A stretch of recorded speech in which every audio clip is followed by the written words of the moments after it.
네, 굿모닝 OBS 생방송으로 함께하고 있습니다. 매주 목요일 함께하는 코너입니다. 정치토론 코너 여야만만. 오늘도 국민의힘 신주호 패널 그리고 더불어민주당 김민주 패널 두 분과 함께 이야기 나누고 있습니다. 저희가 주제 바꾸기 전에 요 얘기는 좀 하고 좀 넘어갈게요. 지금 뭐 윤 대통령 측이나 여당 쪽에서는 이런 재판 지연 전략 쓰고 있는데 이 재판 지연 전략 하고 하면은 또 이재명 더불어민주당 대표 또 얘기가 나올 수밖에 없거든요. 어떻게 이재명 대표의 그 주장은 그거잖아요. 헌재 재판 빨리 해라. 근데 본인에 대한 재판은 또 묵묵부답이고 침대 축구 들어간 것 같고 어떻게 보십니까, 김민주 부대변인님? 그거를 이렇게 막 언론에서 이야기하는데 좀 억울한 면이 너무 많아요. 그래요? 근데 어떤 점이요? 억울하다고 뭐 얘기하기도 좀 그래서 우스워서 그냥 적극적으로 당에서 대응은 안 하는데 이게 재밌는 게 언제 보냈냐면 9일하고 11일 날 보냈단 말이에요. 예. 그러니까 마치 뭐 굉장히 오래전에 보낸 것 같잖아요. 근데 9일하고 11일 날 보냈단 말이에요. 예. 예. 그리고 이제 17일 날 다시 세 번째 네. 하고 그러면은 며칠 흐른 건가요? 한 열흘 흐른 건가요? 예.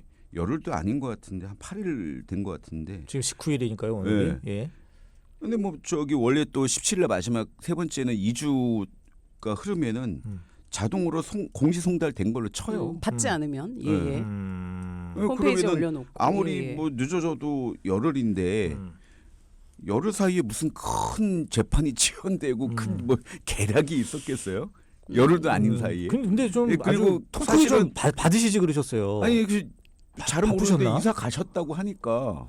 예, 그리고 저기 뭐야 그때 9일 전에만 해도 국회에서 14일까지요. 14일까지 정말 농담이 아니라 민주당의 모든 의원들이 14일 날 탄핵 가결될 때까지 국회에서 다 먹고 자고 있어요. 정신이 없었다. 아니 안 나갔어요 아예. 집에를 안 갔고 아무도 안 갔어요. 그러니까 저기 국회에서 먹고 살고 14일까지 했으니까 그래서 뭐 받으려고 했으면은 국회로 주시던가. 사무실로. 가족이 있을 텐데 집에 여튼 이사 갔으니까 또 이렇게 헷갈렸겠죠. 알겠습니다. 아니, 그리고 뭐 9일 날 보냈다니까요? 네. 마치 언론 보면은 마치 한 달 전에 보내갖고 한 달 동안 시간 끈 걸로 생각하는데 9일하고 11일 날 보냈는데 17일 날 통지했으면은 며칠이에요? 이거 그러면 일주일도 아니에요. 일주일 재판 끌어갖고 이게 뭐 재판이 연기가 되나요? 그러면 저기 다시 제가 질문을 드려서 좀 통 크게 이 헌재 재판 빨리 해라. 대신에 나에 대한 재판도 빨리 하시오. 이렇게 좀 어떻게 공식적으로 뭐 기자회견이나 하실 생각 있으신 거예요? 저한테 물어보세요. 그런데 건의 이런 좀 건 한번 있죠. 해주십시오.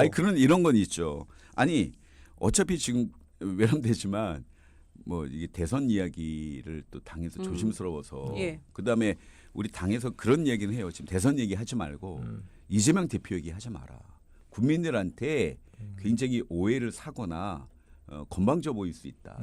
이거는 탄핵은 국민의 승인데 마치 이재명 대표가 스포트라이트를 받는 것 같아서 죄송스럽다. 근데 차기 대선 지지율이 너무 높아지고 있어서 더 좀 자숙해야 되는데 이렇게 뭐 재판 연기한다는 이야기가 나오는 게 이재명 대표의 혹시나 다음 대선 가도에 그렇게 뭐 마이너스지 플러스겠어요. 공개 포인트지. 이걸 열흘 정도 가지고 일단 뭐 시점이 중요하니 계략은 아니죠. 여튼 뭐 토크 정치 좀 보고 싶었는데 신주호 부대변인이 어떻게 보세요? 변호인도 선임 안 한다는 거 아닙니까? 지금 이재명 대표가. 그러니까 뭐든지 같은 잣대를 대야 되는 겁니다. 헌법재판소에 탄핵 심판을 빨리 해달라. 이렇게 얘기할 거면 동시에 내 것도 빨리 해라. 이렇게 해야지 지도자로서의 면모가 돋보이는 것인데 헌법재판소에는 빨리 해달라고 하면서 이재명 대표한테 그럼 대표님 본인의 재판에 대해서는 어떻게 생각하십니까? 물어보면 그거에 대해서 묵묵부답이다. 이거 얼마나 옹졸한 모습입니까? 그러니까 민주당이나 이재명 대표가 왜 이렇게 탄핵을 서둘렀는지가 여기서 드러나는 거예요. 어떻게 해서든지 본인의 사법 리스크가 해소되기 전에 대선을 치러서 대통령이 되어보겠다라는 그 권력에 향한 의지 그것만 돋보이는 겁니다. 알겠습니다. 그럼 한마디. 한마디 짧게. 그러니까 이재명 대표가 내란을 일으키거나 군대를 동원해서 국헌을 문란하게 하지 않았잖아요. 이거 뭐 그러니까 너무 같은 선상에서 비교하는 건 좀 억울하다. 음. 50보 100보라고 하는데 알겠습니다. 사실 50보 100보 전쟁할 때 중요하거든요. 네, 네. 아니 잠깐만요. 예. 근데 지금 윤석열 대통령에 대해서 내란죄 수사가 진행 중입니다. 그렇죠. 음. 예. 근데 이재명 대표는 선거법에 있어서 1심에서 유죄 판정을 받았어요. 현 상황에서는 이재명 대표가 범죄자고 윤석열 대통령은 피의자 신분입니다. 현 상황에서는 이재명 대표는 차기 선거에 나갈 수 없는 피선거권 박탈당한 범죄자입니다. 현 상황에서는 누가 더 심한 상태냐? 이재명 대표가 더 엄중한 상태죠. 알겠습니다. 예, 저- 예. 이재명 대표 대선에 지금 상황으로 나가실 수 있어요. 아니 그러니까 현 상황에서는 네. 1심에서 아직 유죄를 30까지 받았기 안 때문에 왔으니까. 사실상 못 나간다라는 네, 말씀 드리는 사실상 겁니다. 그래서 나갈 수 시간과의 있죠. 싸움이라고 말하는 것 예, 같습니다. 두 개의 재판이 어떻게 진행될지 저는 개인적으로 둘 다 원활하게 빨리 진행되기를 둘 다 네. 빨리 해야죠. 예예 그렇게 아니, 이야기를 그럼 하겠습니다. 질문하신 김에 음. 이걸 드릴게요. 아니 근데 국민의힘 쪽에서는 지금 재판 지원을 하자고 하는 이유가 이제 이재명 대표를 이제 겨냥한 게 이제 가장 큰 거 아니겠습니까? 그런데 만약에 헌법 재판이 나오고, 그러니까 헌법 재판 전에 이재명 대표가 선고가 나오면 그래서 탄핵이 뭐죠 인용이 됐을 경우, 아니 그 국민의힘에서 이재명이 없으면은 국민의힘에서 당선될 가능성이 있다고 보시는 거예요? 어려운 질문. 질문인데요. 그렇죠. 누가 나올지도 모르는 네, 거고 아직. 일단은 예. 탄핵이 인용될지 안 될지 그거를 가정해서 지금 전제로. 말씀드리기는 적절치가 않다고 보고 예. 저희가 헌법재판관 임명을 미루는 거는 하면 안 된다라고 하는 거는 지연을 하려는 목적이 아니고 법과 원칙에 의해서 지금 그 대통령 권한대행이 어느 정도의 권한을 행사할 수 있느냐에 대한 그 법적인 논쟁 차원입니다. 예. 예. 근데 참 아쉬운 게 안타까운 게 네, 김민주 부대변인님. 예. 그 국민의힘은 계속 지금 뭐 지금 3년째 뭐 결론은 이재명 아닙니까? 이재명 대표를 악마화해서 거의 뭐든지. 적대적 공생관계예요. 예, 예, 예. 예. 근데 지금은 국민의힘이 이재명 대표 신경 쓰지 마시고요. 이번 내란 사태에 대해서 국민께 국민의힘의 입장이 무엇인지 명확하게 밝히는 준비를 하는 게 더 중요합니다. 석고 대제를 하든 계엄에 찬성한다고 하든 예. 명확한 입장 밝히고 정리하는 게 우선이지. 예. 맨날 뭐 이재명 대표 그 열흘 차이 나는 거 가지고 마치 엄청난 계략을 꾸민 것처럼 이게 뭐 예. 과장되게 얘기할 시간은 아닌 것 같아요. 네. 알겠습니다. 그럼 여기서 질문 하나 드릴게요. 두 개의 그 재판이 어떤 게 먼저 되느냐가 그 이후에 영향을 줄 거라고 생각하십니까? 먼저 신주호 부대변인. 영향을 줄 수 있죠. 음, 예. 바뀔 수 있다. 최종 네. 결론이 그러니까 한쪽이 뭐 나면. 그러니까 쉽게 말씀드려서 이재명 대표도 2심이나 3심에서 유죄가 나오고 예. 대통령도 탄핵이 인용이 된다라고 음, 하면은 정치 지형이 급변할 수밖에 없고 그 반대여도 그렇습니다. 예. 그러니까 향후 한 6개월 정도가 굉장히 중요해요. 어. 그래서 지금은 너무 먼 미래를 바라보면서 말씀을 드리는 것은 제가 볼 때 적절치가 않다라는 예. 말씀을 그래서 드리는 겁니다. 어. 당장 하루하루 견뎌내기도 예. 힘들어요. 그렇죠. 워낙 그리고 우리 급변하긴 정치 하니까요. 코너는 우리 어떤 예상과 추정 이런 거를 통해서 또 얘기를 해야 돼요. 예. 또 예. 헌재 판결이 그 3심에 영향 줄 거라고 생각하세요? 김민주 부대변인은? 뭐 일정 정도 줄 수 있죠. 근데 전 이렇게 생각해요. 이재명 대표 재판 하겠죠. 이거 뭐 안 한다고 안 할 수가 없는 거잖아요. 예. 예, 마찬가지로 헌재 재판도 안 한다고 안 할 수 없고 결과는 그냥 우리가 기다리면 돼요. 그런데 이거는 중요하죠. 누가 국민의 뜻에 따라서 계엄을 막아내고 탄핵을 시켰는가. 결국에는 무슨 말이냐면 이재명 대표 대선 못 나올 수 있죠. 예. 그런다고 예. 국민의힘이 다음 대선에서 민주당을 이길 수 있나요? 네, 그렇지는 않거든요. 아니 그래서 제가 그 아까 수사기관 일원화 관련해서 질문 드리려고 했는데 그거는 조금 이따 다시 하고 네. 지금 국민의힘 얘기 나왔으니까 아니 이제 국민적 의사와는 달리 의외로 좀 찬성표가 적었어요. 그 204표였잖아요. 그 탄핵을 찬성한 게. 그렇죠. 그러니까 이제 윤석열 대통령이 비헌법적인 비상계엄령을 발령을 했는데 정작 친윤이 국민의힘을 장악하는 상황. 저는 좀 이건 이해가 안 됩니다. 좀 일반적인 시민 입장에서 어떻게 보십니까, 신조 부대변인님? 지금 내부는 어떠세요? 그러니까 지금 저희 당에서 최소 가결표가 12표가 나온 것이고 예. 또 무효랑 기권하면은 한 23표 정도가 되는 것이죠. 예. 네. 근데 제가 그 탄핵 표결 직전에 열린 의원총회 얘기를 들어보니까 추경호 전 원내대표가 탄핵 소추안에 명시가 되어 있었던 것 때문에 의원들께서 상당히 그 마음에 고통을 입으신 것 같아요. 심리적 동요가 일어났던 것 같습니다. 예. 추경호 원내대표를 향해서 사실상 뭐 내란죄의 동조자 이런 식의 그 내용이 적시가 되어 있었던 것 때문에 그런 것 때문에 아마 생각보다 가결표가 덜 나온 것이 아닌가 생각합니다. 김민주 부대변인님. 저도 전술적 미스였다고 개인적으로 생각을 해요. 추경호 원내대표는 그때 뺐어야 됐다. 전술적으로는 그랬어야 된다. 예. 그러면 그랬다면은 한 230표까지는 나왔을 수도 있다고 봤어요. 근데 그게 들어간 걸 보고 저는 205표 뭐 이렇게 예측을 했는데 비슷하게 나온 것 같아요. 예. 알겠습니다. 아니 근데 그 이후에 지금 어쨌든 원내대표는 또 친윤 권성동 대표가 됐고 이제 비대위원장 얘기 나오는데 지금 사실 뭐 친윤뿐만 아니라 김재섭 의원 얘기도 나오고 다양하게 나옵니다. 어떻게 예상하세요? 하고 싶어하는 분들이 좀 계신 걸로 저는 알고 있습니다. 하고 싶어하는 분들이 계신 상황에서 권성동 원내대표가 비대위원장을 겸임하게 되면은 아무래도 좀 문제가 있을 수 있다라는 인식이 많이들 있는 것 같습니다. 근데 이게 뭐 어제 제가 듣기로는 중진들께서는 어제 안에 결론을 좀 내야 되지 않겠냐라는 말씀을 하셨다고 하는데 예. 제가 지난 월요일에 첫 의원총회 이후에 여기저기 알아보니까 단기간에 해결될 것 같진 않다라는 말씀들을 많이 주시더라고요. 그래서 그게 어제 이렇게 방증이 된 건데 예. 봐야 되겠죠. 앞으로 어떤 분이 비대위원장이 예. 될지는 봐야 되는데 현 상황에서는 제가 보기에 비대위원장의 그 뭐라 그러죠? 비대위원장의 역할 예. 그 구분을 굉장히 잘 지어야 되는 상황입니다. 관리형으로 갈지 아니면 뭐 좀 권한을 줘서 혁신형으로 가야 될지. 예. 근데 현 상황에서는 관리형 비대위원장이 될 것 같습니다. 예. 아니 그 비대위원장 얘기 뭐 전에 이제 한동훈 대표 사퇴 얘기를 먼저 좀 건드려야 될 것 같은데 예. 이것도 같은 맥락입니다. 한동훈 대표는 국민들의 눈높이에 맞게 탄핵에 대해서 찬성 발언을 했는데 아니 찬성 발언한 사람을 당에서 축출을 한다. 이것도 저는 또 이해가 안 되거든요. 이거 어떻게 보십니까, 김민주 부대변인님? 제가 그 국민의힘 의원들 분포가 TK 예. 영남 그리고 강원도 있고요. 예, 강원도 있고 장동혁 의원이 최고위원 사퇴한 것도 저는 그 맥락이라고 보는데 거기 보령 서천도 굉장히 보수적인 데입니다. 쉽게 얘기해서 뭐 나라 문제나 뭐 이 국민의 뜻이 어떻게 됐냐 별로 관심이 없어요.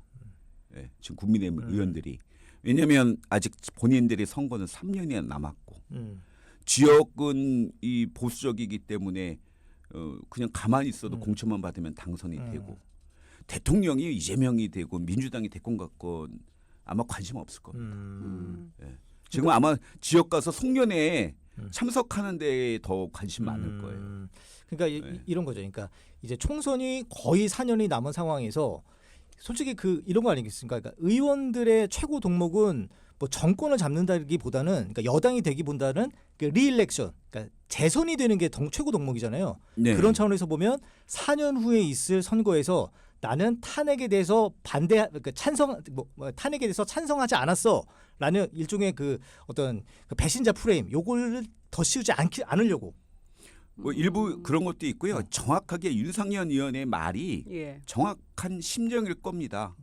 뭐 1, 2년 후면 다 잊혀진다. 국민들은 뭐저 개 돼지기 때문에 그냥 가만히 있으면 다 잊어. 아직 일단은 3년이나 남았어. 예. 뭐 이런 게 굉장히 네. 강할 겁니다. 개돼지는 뭔 죄입니까? 좀 불쌍해요, 걔네들이. 그러니까 오히려 한동훈 대표를 아마추어 예. 정치적으로 미숙하다고 봤을 거예요. 그 사람들은. 네네. 아니 근데 그 지금 한동훈 대표 얘기가 나와서 좀 더 이어가면 한동훈 대표 리더십에 대해서 좀 얘기를 하고 싶은데 그 최측근이었던 장동혁, 진정호 최고위원까지 등을 돌렸지 않습니까? 그렇다면 이거 리더십에 문제가 있다고 봐야 되는 거 아닌가요? 어떤 정치를 하는 데 있어서 그러니까 뭔가 마음으로서 해야 되는데 뭐 일각에서는 한동훈 대표가 너무나 독단적인 결정을 내린다. 측근들과 뭐 협의도 없다. 이런 데서 좀 불거진 문제가 아닌가 싶은데 어떻게 보십니까? 장동혁 최고위원은 뭐 진작부터 탄핵안이 가결되면 최고위원직을 내려놓겠다. 그것이 정치적인 책임이다라고 말씀하셨던 분입니다. 저는 그분이 애진작에 밝혔었던 입장을 그대로 실현했다라고 생각을 하고요. 예. 다만 그 과정에서 한동훈 대표한테 나 사퇴할 겁니다. 음. 이렇게 말씀을 안 한 거는 좀 아쉬운 면이 있죠. 그러니까요. 근데 그것이 과연 한동훈 대표의 리더십 문제와 직결될 수 있는 부분이냐? 저는 거기는 좀 회의적으로 봅니다. 한동훈 대표를 향해서 뭐 소통이 안 된다, 너무 일방적인 의사결정을 한다, 뭐 일견 동의하는 부분도 있습니다. 그래서 한동훈 이제 전 대표라고 해야 되겠죠. 예. 한동훈 전 대표가 12월 12일 날 대통령의 대국민 담화 이후에 그 원내대표를 선출하기 전에 의원총회 예. 거길 가서 나는 탄핵안에 찬성을 한다. 이거를 당론으로 해주시는 게 어떻겠냐라고 제안을 한 겁니다. 예. 저는 그래서 그걸 보면서 그걸 굳이 저 자리 가서 했었어야 됐나라는 생각은 들었습니다만은 예.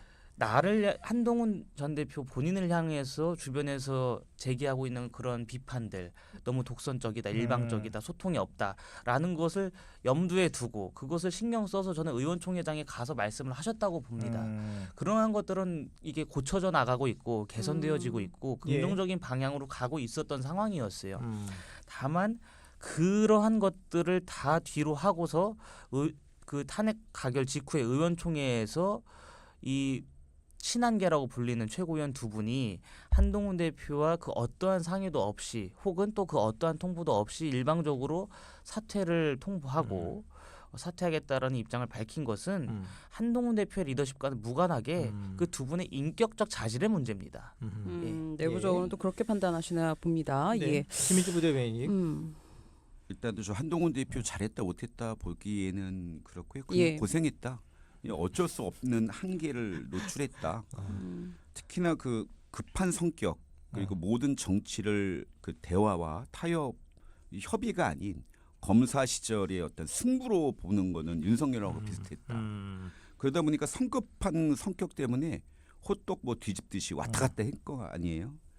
그러니까 그때 저는 윤석열 대통령이 당에다가 전권을 일임한다고 했을 때 넙죽 그냥 아무 생각 없이 공동정부론 뭐 이런 거 얘기하기 전보다는 만약에 좀 더 심사숙고해서 측근대로 상의했다면 뭐 거국내각, 총리 임명권 민주당에 주고 전국이나 국회 차원의 대통령의 임기도 니들이 결정을 하는 식으로 던졌으면 이렇게 쉽게 죽진 않았을 거예요. 그 권력욕 때문에 그랬던 거예요. 권력욕도 있고 자기가 뭔가 다 할 수 있다라고 생각한 거죠. 예, 그게 정치력의 한계인 거죠. 저는 그렇게 생각하고 장동혁하고 진종호는 제가 보기에는 당내 분위기 압박을 못 이겼을 것 같다. 특히 그 대표 중에 우재준인가 그 젊은 그 의원이 그랬잖아요. 나는 탄핵은 뭐라 그러겠죠? 계엄은 반대하는데 탄핵은 반대한다? 둘 다 반대네. 탄핵은 지역 국민의 의견에 따라서 반대한다. 무슨 뭐 이런. 알겠습니다. 그러니까 장동혁 의원도 아마 그랬을 것 같아요. 아니 그렇다면 이제 궁금한 건 이제 국민의힘이 향후 어떻게 될 것인가? 신조 부대변인 어떻게 뭐 분당됩니까? 어떻게 됩니까? 분당은 절대 할 수가 없죠. 분당에서 한번 그 고초를 겪었던 경험들이 다 있으시기 때문에 분당은 되지 않을 것 같습니다. 지금 중요한 것은 이제 비대위원장이 누가 되시느냐 그리고 앞으로 비대위 활동을 통해서 당을 어떻게 수습할 것이냐 그리고 동시에 대통령의 수사 그리고 헌법 재판 과정이 어떤 식으로 흘러갈 것이냐 그런 것들을 다 총체적으로 고려를 해야 되는 상황이기 때문에 현 상황에서는 당이 어떻게 갈 것 같다 이렇게 예단을 드리기는 좀 힘듭니다만은 분명한 것은 국민의힘 앞에는 굉장히 장애물들이 많다라는 겁니다. 아니 그럼 이준석 의원이랑 합친 뭐 이런 얘기도 나오는데 그건 뭐 전혀 가능성 없다고 거기서 보세요? 들어와야죠. 저희가 1대1 합당으로 형식을 취할 수는 없습니다. 기본적으로 108석 대 3석의 정당이기 때문에 아니 한동훈 대표 전 대표와 한동훈 전 대표가. 그 얘기도 저는 나오더라고요. 그러실 것 같지는 않습니다. 이준석 대표께서 한동훈 대표한테 이제 동병상련을 좀 느끼시는 면이 있는 것 같아요. 그렇다고 해서 한동훈 대표가 국민의힘의 당 대표까지 했었고 국민의힘의 선거를 총체적으로 지휘했었던 분이 이준석 의원도 전 당 대표긴 하지 않나요? 전 당대표. 결이 다르죠. 이준석 대표는 당 대표를 마치고 나서 한참 있다가 탈당을 한 것이고 한동훈 대표가 지금 쫓겨나지 않았나요? 당 대표를 끝내고 나서 한참 있다가 창당을 한 것이고 한동훈 대표가 지금 만약에 당을 탈당해서 이준석 대표 등과 이렇게 손을 맞잡는다 그러면은 정치적 미래가 없습니다. 그 저기 김민주 부대변인님, 그래도 일각에서는 그 개혁신당이 이미 다 좀 뭔가 뿌리를 지금 내려놓고 총선도 치렀고, 그리고 뭐 이준석이라는 또 걸출한 또 대선 후보도 있고, 또 그쪽으로 좀 많이 갈 것이다 이런 예상도 있어요. 저는 충분히 가능한 시나리오라고 봐요. 국민의힘과 이준석은. 그런데 왜냐하면 지금 국민의힘이 좀 힘들면 예. 이준석이 다시 접수하러 갈 수 있어요. 근데 한동훈과 이준석은 안 될 거예요. 왜냐면은 하늘에 두 개의 태양이 없듯이 예. 둘 다 타협이라는 걸 몰라요. 세상에 자기가 제일 잘났어. 이준석 대표 바로 또 허은하 그렇게 친했던 사람하고 또 다투는 거 보세요. 예. 그러니까 세상에 내가 제일 잘 나가는데 예. 내가 너한테 이런 건 두 사람 관계에는 없을 것 같다. 네, 그렇게 보고 있습니다. 친한계는 갈 수 있으나 한동훈 전 대표는 아닐 것 같다. 둘 다 젊은데 좀 오케이. 안 젊죠. 한동훈 대표 입장에서는 이준석 전 대표가 한참 애로 볼 거려. 그렇죠. 네. 나이 차이가 좀 예, 있긴 예, 합니다. 예. 예, 예. 알겠습니다. 아니 그 지금 신조 부대변인님이 자꾸 그 미래를 예단하지 않겠다라고 얘기 말씀하시니까 제가 말씀을 못 드리겠는데, 아니 그래도 이제는 만약에 탄핵이 인용될 경우를 가정을 해서 이제 국민의힘의 대선 주자가 누굴까, 이제 민주당의 대선 주자가 누굴까, 이런 거 좀 궁금하거든요. 이런 거 좀 간단하게 좀 한 말씀씩만 하고 좀 마무리할게요. 사실 언론에 이미 예. 나오기는 합니다만, 예. 신조 부대변인님 어떠세요? 지금 제일 열심히 뛰고 계신 분이 홍준표 대구시장. 네. 예. 어떻게? 근데 이번 건은 사실 안 될 가능성이 많기 때문에 이번은 그냥 버리는 카드라고 생각을 하고. 아닙니다. 아닙니까? 저희가 뭐 저는 진다는 생각 안 합니다. 만약에 탄핵이 인용된다고 해도 네. 기본적으로 국민의힘은 계엄을 해제하기 위해서 최선을 다한 정당입니다. 대통령의 과오에 전혀 결부가 되어 있지 않다고 저는 보고, 오히려 민주당 내에서 분란이 일어날 가능성이 큽니다. 민주당 내에서 이제 이재명 대표 관련해서 민주당 쪽에선 정권 교체가 확실시 되니까 예. 너도 나도 이제 대선에 나오려고 할 겁니다. 그러다 보면 분당될 가능성이 커요. 예. 쉽게 말씀드리면 87년 대선을 생각하시면 됩니다. 전두환 대통령의 군부 세력, 즉 국민들이 다시 노태우한테 우리가 정권을 못 맡기겠다라는 인식이 퍼져 있었는데, 야권 민주화 세력에서 분열했잖아요. 김대중, 김영삼으로. 그래서 노태우 전 대통령이 당선된 겁니다. 이번에도 그럴 가능성이 있습니다. 예. 김민주 부대변인님. 뭐 저쪽 국민의힘은 그래도 뭐 오세훈, 뭐 홍준표 예. 등이 계속 목소리를 내고 있으니까 예. 가능성이 있고, 저희 당은 사실은 지금 그 이재명 대표가 국민의 절대적인 지지를 받으시고 있으니까요. 예. 저는 대통령이라는 거는 국민이 내리는 거라고 봐요. 저는 항상 뭐 이낙연 씨의 사례를 보듯이 이재명 대표가 그 단단한 대권 후보로 있는 거는 국민의 지지를 받아서이지 당의 어떤 뭐 누구의 어떤 계략이나 정략적인 걸로 되지는 않는 거죠. 그럼 짧게 그 비명계 움직임은 없어요, 민주당에? 그러니까 혹시 여기도 사법적 리스크가 있다 보니 예. 이런 거죠. 저는 이미 이제 몇 번 말씀드렸는데, 이재명 대표의 그 민주당 내 위치나 그 모습은 이미 문재인 대통령, 노무현 대통령, 김대중 대통령의 위상에 버금가고 있다. 설사 이재명 대표가 상황이 어려워지면 이재명 대표만큼 지금 3년 가까이 저기 윤석열 정권하고 잘 싸운 사람이 어디 있습니까? 선당 후사의 정신으로 잘 정리하실 거라고 봅니다. 예. 민주당의 리더시고 지도자여서요. 예. 별로 걱정을 하지 않습니다. 알겠습니다. 다들 말을 아끼시는 모양입니다. 저희가 시간이 지날수록 조금 더 깊게 여쭤보도록 하겠습니다. 오늘도 여야 만만 두 분과 함께했습니다. 오늘도 나와주셔서 감사합니다. 감사합니다. 예, 감사합니다. 고맙습니다. 저희도 여기서 인사드리도록 하겠습니다. 오늘 마지막 곡 동물원의 널 사랑하겠어 남겨드리면서 잠시 후 9시부터는 배즈 프로듀스의 모닝 브레이크 이어집니다. 쭉 함께해 주십시오. 지금까지 작가 변진소, 란정훈, 보이는 라디오의 이재경, 저는 최진만, 저는 이유나였습니다. 고맙습니다.